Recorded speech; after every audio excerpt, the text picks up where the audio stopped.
晚上在那个嘈杂的宿舍楼里，我静静地坐在床上，回忆着平时男友在学校里表现的温柔，今天居然为了9000块撕下了温柔的伪装。难道我在这段感情里还要继续不断妥协退让？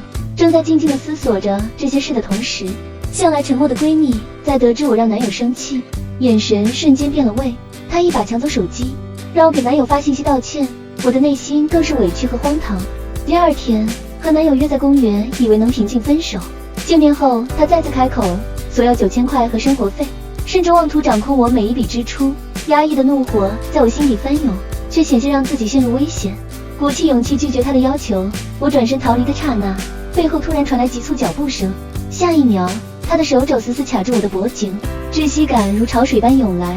我泪流满面的挣扎，换来的却是他眼中令人作呕的恶意与愉悦。终于，在他松开的那一刻，我用尽全身力气甩了他一巴掌。可这一巴掌真的能彻底斩断这段噩梦般的感情吗？面对人缘极好的他，我又将如何应对接下来的舆论风暴？被激怒的他还会做出怎样疯狂的举动？回到宿舍，后怕如冰冷的潮水将他彻底淹没。刚才的冲动像根刺扎在心头，可事到如今退无可退。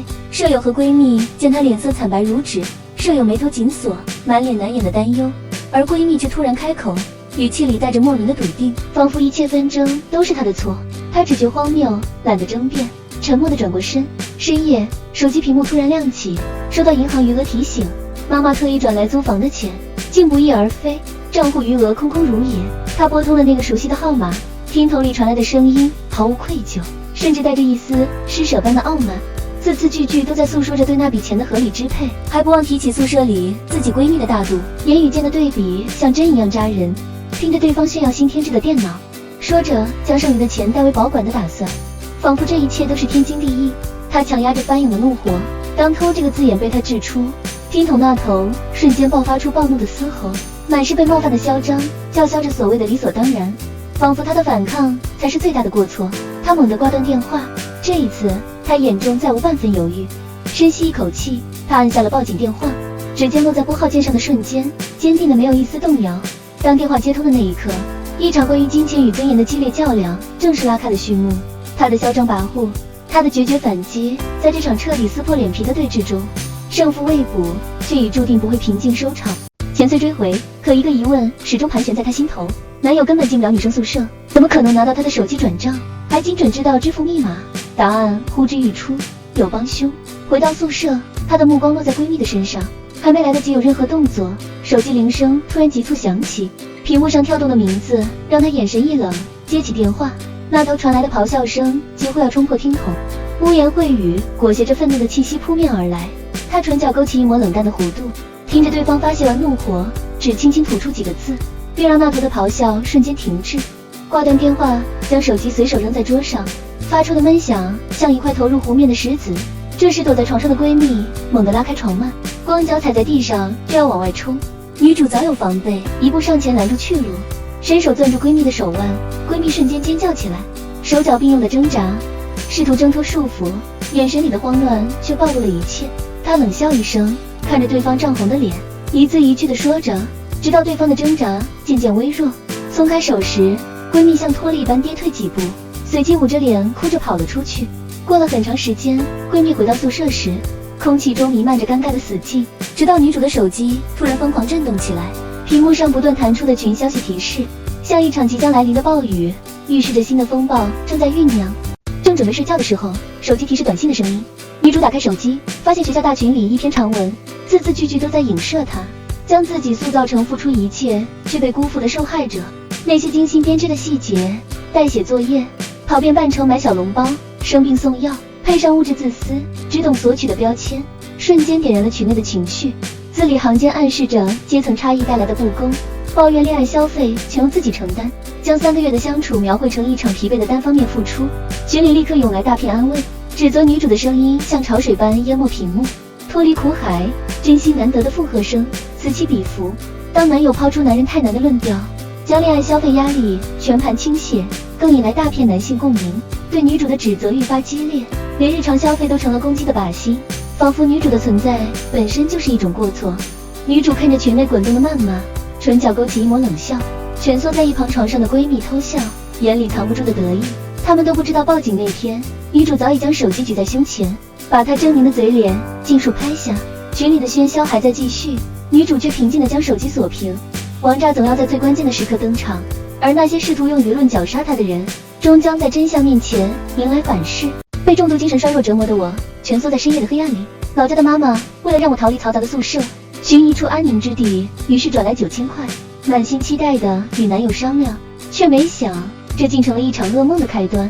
她听见9000块的瞬间，眼神骤变，她竟打起了这笔钱的主意，用冠冕堂皇的理由，试图将钱占为己有。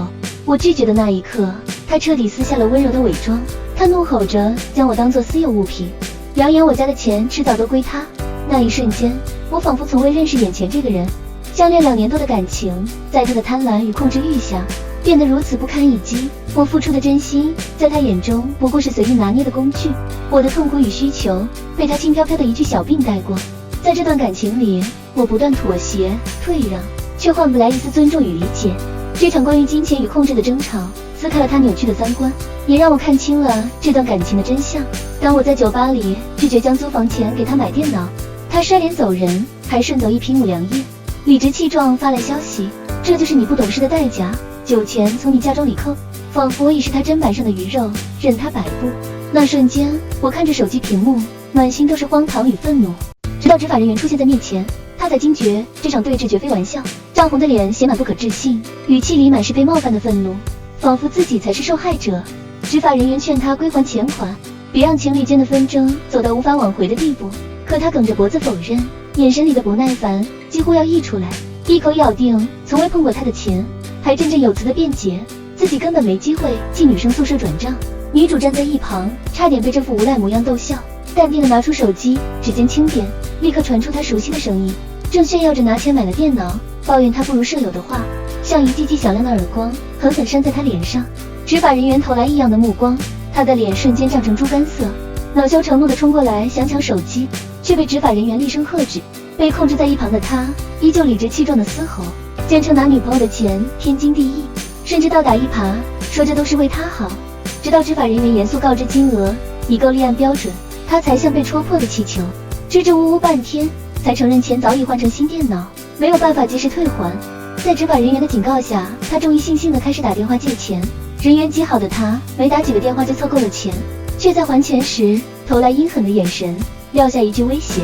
女主立刻躲到民警身后，执法人员的厉声教训让她收敛了气焰，而他望着她怨毒的目光，在心底无声回应。这场仗我奉陪到底。早上和室友去教室的路上，迎面撞上了浑身奢侈品的男友，他被簇拥在人群中，左呼右拥，风光无限。眼角余光扫到女主时，他故意扬高声音宣布请客，身边的同学立刻起哄叫好。男友那副得意洋洋的模样，像是在炫耀着什么。紧随其后闺蜜着急的想拽男友的手，却被男友不耐烦地推开。恰在此时，几个漂亮女同学走上前，争着想加你男友微信。她的兄弟们发出暧昧的起哄声，男友还不忘嘲讽地瞥向女主，眼神里的炫耀几乎要溢出来。女主似笑非笑地看着他，这将是男友人生最后的高光。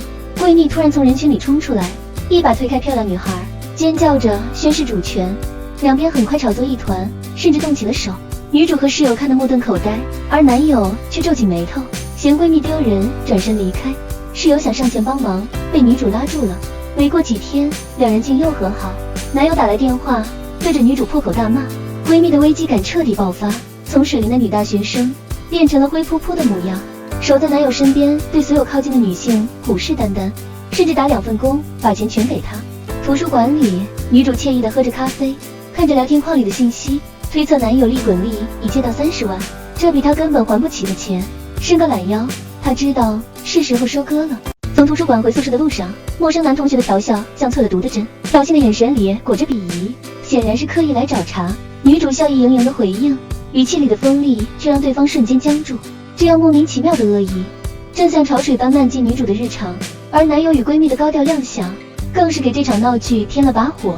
他们牵手同行，出双入对，男友给闺蜜送了个水果礼盒，里面的柚子每一半都剥好皮，石榴更是一颗颗的，晶莹剔透，做足了24孝好男友的样子。闺蜜拍了张照片发朋友圈，收获了很多艳羡。闺蜜的朋友暗戳戳的阴阳女主，字里行间都是对拜金女的嘲讽。闺蜜在女主面前炫耀着所谓的门当户对，语气里的得意几乎要溢出来。女主平静地看着，心中毫无波澜，内心想着家里辛辛苦苦地培养自己，只是想让自己出人头地。可当晚，群里的新留言像脏水般泼来，男友的兄弟团上蹿下跳，编造出不堪入目的谎言，字字句句都在毁掉女主的名声。看着那些同步发酵的污言秽语，女主清楚这绝非偶然，眼底最后一丝犹豫被寒意取代。这场由他们掀起的风暴，该由女主来终结了。下死手的决心在心底悄然笃定。学校的论坛和各种群聊里冒出大量吹捧男友的帖子，他那些莫须有的才华，连同不值一提的家庭条件，都被捧上了天。不明真相的同学渐渐觉得男友背景不凡，家境优渥，是个厉害角色。他愈发得意，四处散播关于女主的恶毒谣言，那些不堪入耳的话语，连最基本的底线都荡然无存。宿舍里室友议论着学校的流言蜚语，女主听到这些，脸上毫无波澜。刚打开电脑，闺蜜就凑过来，查理查气地打探之前追女主的人为何不见。室友眉头一皱，不动声色地隔开闺蜜，直言那些相信谣言的男生本就没资格站在女主身边。